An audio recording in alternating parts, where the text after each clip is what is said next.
If you're tired of having Shopify stores and not making any money, you're not alone. Trust me, I've been there. I've been making Shopify stores for myself and they've been failing, dating all the way back to 2017. Countless days of checking my Shopify app to see if I had made a sale, seeing $0 in the total sales for today, seeing 50 sessions, seeing no add to carts and no conversions. Countless nights of staying awake, wondering if I'm even doing the right thing. Is it a huge waste of time? Is it all worth it in the end? Is dropshipping and Shopify really dead like they say? Well, I'm here to tell you, it's not. Today, however, my store made $5,000. Yes, you heard that correctly. $5,000 in sales in less than 15 hours. And I didn't do it using Calidata, AutoDS, or AliExpress. I did it by implementing a model known as Authorized reselling. Instead of getting some random Chinese gadget off AliExpress or AutoDS that no one's heard of, yuck.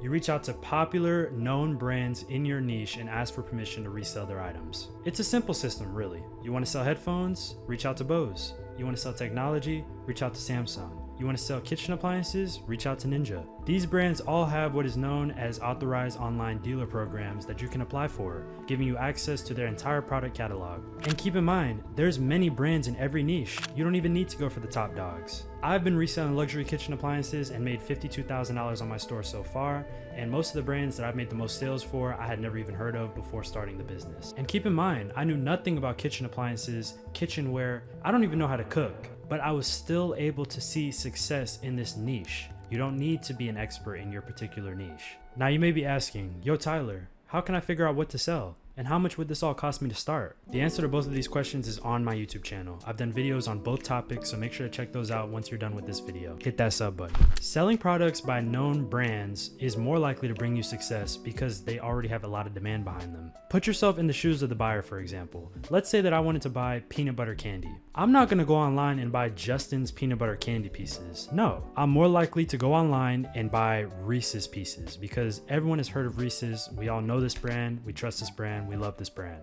When you already know the brand that manufactured the item, where you get them from doesn't matter nearly as much. I can get my Reese's pieces from Walmart, Target, Amazon, some random store called candystore.com. It wouldn't matter because I know that I'm getting the same thing every time, and it's Reese's. And from the business owner perspective, this is obviously a smart move because that just makes it even easier to advertise. This brings us to our next question. How exactly do we market these products? Well, because we generally want to sell high ticket items, the smartest thing for us to do is set up what are known as Google Shopping ads. With Google Shopping ads, all the products on your store can end up on the front page for people who are already looking for them. And you want to know the best part? You don't even need ad creatives. You don't need to pay somebody to do some ugly flyer for you or make some half-assed video of them reviewing the product and acting like they love it. Google takes your product pages, makes them a product card, and puts them in front of whoever's looking for them. If this information all sounds interesting to you and you've come up with some questions that I haven't touched on in this video, make sure you follow me on TikTok. My DMs are open and I do go live every single day on that account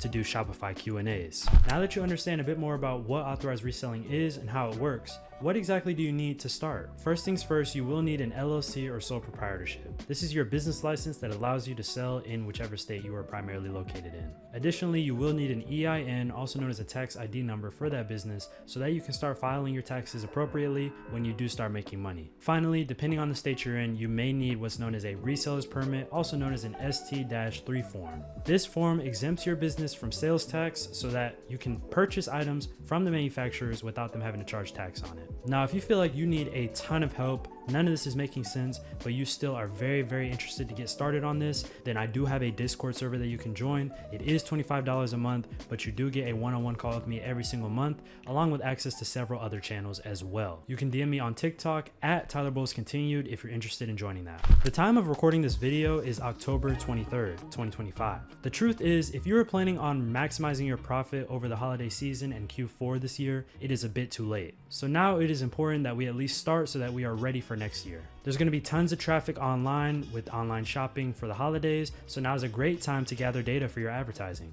Go ahead and comment down below why you haven't started yet. Is there something that's holding you back? Is there something that's making you feel hesitant? Let me know. With each coming year, more and more competitors enter the e-com space, so that is why you need to start as soon as you possibly can. And going into 2026, this will be no different. Utilizing the information that I'm giving to you right now is what's going to set you apart from the rest of your competitors. Speaking of which, one question I get all the time when talking about authorized as reselling is, how do you compete? There's surely got to be a lot of resellers that are selling the same items if we're all getting it from the same name brands. And you are correct. There are several key ways to compete with the people that are already established in your niche. The first way, which is the most basic way, is price matching, okay? You want to make sure your prices are competitive. Whenever you can, you want to make sure that you have it for cheaper than what your competitors have it for. People will always take a risk on your store, no matter how new you are, if they can save money doing so. I have stolen countless sales from big companies such as Home Depot, Walmart,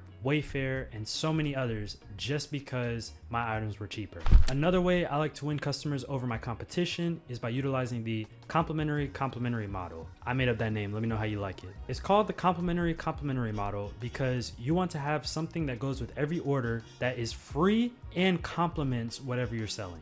Let me explain. So you know how you can go out to a restaurant, let's say Olive Garden for example, and before they even bring you the menu and you read out what you want to eat, they are going to offer you soup or salad. Or like how most other restaurants offer you bread service. This bread is known as complimentary because you don't have to pay for it. They do this as a way of winning you over other companies, okay? When you go to Red Lobster, they give you some nice buttery crumbled biscuits to go before your meal. Things like those are what set Red Lobster apart from other chains, and that would be a reason that more customers go to Red Lobster versus going to Olive Garden. But notice how bread usually accompanies the food that they sell. If you're going to an Italian restaurant, they will give you bread, soup, or salad. If you're at a Mexican restaurant, they may give you some chips to go with some nacho dip or some sort of spinach dip. This is not coincidence, okay? They understand how to win people over. So how exactly can we relate this to our Shopify store? Well, let's say you had a shoe store and you were selling pairs of shoes. Maybe you want to consider giving out a pair of free socks with every order for a specific pair of shoes. Socks would be a great example because you can get socks for very cheap and people don't really care what brand they are. It's the thought that matters. Wouldn't you feel more inclined to buy from a store that gives you a free pair of socks with your shoes rather than buying those same shoes from another store that doesn't? My points exactly. And the third way to win customers over your competition is by analyzing the competition's weaknesses and exploiting that as one of your strengths. This is especially shown when you gather customer reviews. Let's say your biggest competitor's biggest issue is customer service. It takes forever to get on the phone with them, it takes forever for somebody to reach out to you and tell you about the tracking of your order,